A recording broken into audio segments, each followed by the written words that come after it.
RJD के MLC Rambali Chandravanshi पर एक बार फिर से अप्राकृतिक यौनाचार का मुकदमा दर्ज हुआ है। रामबली चंद्रवंशी के ऊपर यह दाग पहले भी लग चुका था।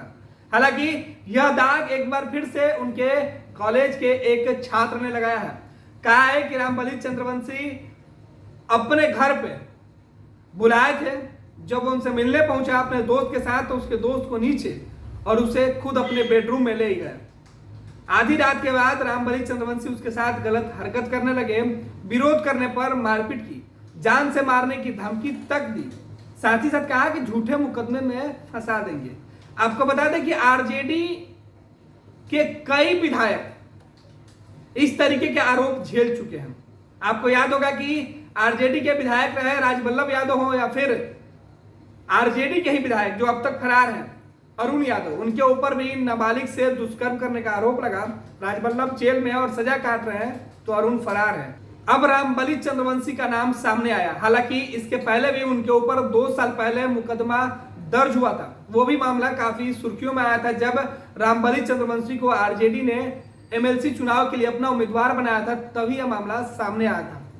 अब जो नया मामला है उसे लेकर एक बार फिर से आरजेडी के चरित्र पर सवाल उठ रहा है। कहा जा रहा है कि क्या आरजेडी के नेताओं के ऊपर रेप, अप्राकृतिक यौनाचार का जो आरोप है वह ऐसे ही लगता है या फिर उसमें सच्चाई भी होती है।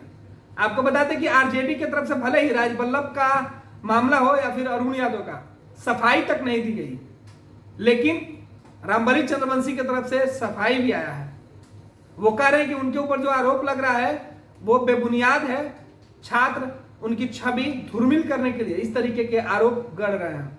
हालांकि इसके पहले वाले मुकदमे जब उनके ऊपर किए गए थे उससे पूछा गया कि 2 साल पहले भी आपके ऊपर यह दाग लगा है, तो उन्होंने कहा कि आरोप लगाने वाला खुद गायब है। ताजा मामला अरवल के रहने वाले एक युवक ने लगाई है। आपको बता दें कि सचिवालय थाना में लिखित शिकायत इस बारे में दर्ज की गई है। रामबली बीएन कॉलेज के ज्योग्राफी विभाग में प्रोफेसर हैं।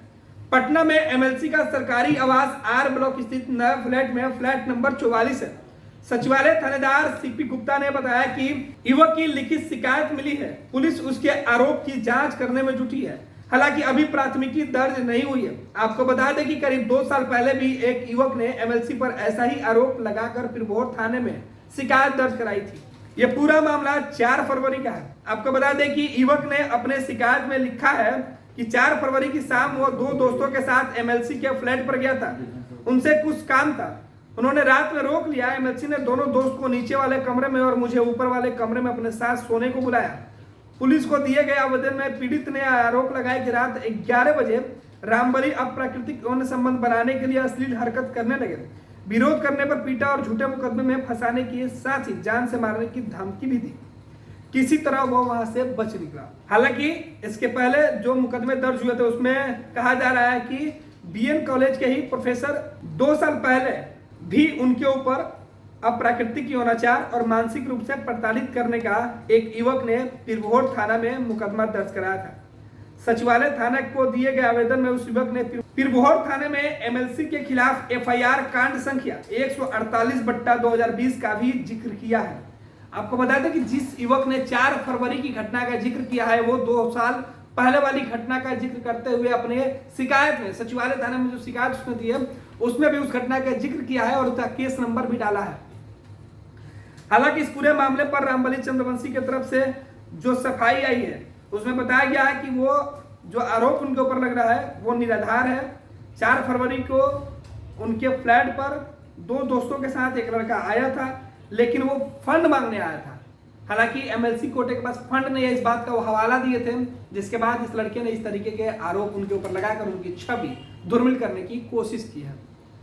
पूरा मामला पुलिस जांच का है। रामबली चंद्रवंशी का कहना है कि इस पूरे मामले में वो पुलिस के जांच का सहयोग करेंगे, पुलिस इस पूरे मामले की जांच कर ले। लेकिन जिस तरीके से आरोप आरजेडी के एमएलए एमएलसी पर लग रहा है उससे आने वाले समय में तेजस्वी यादव की मुश्किलें बढ़ सकती है।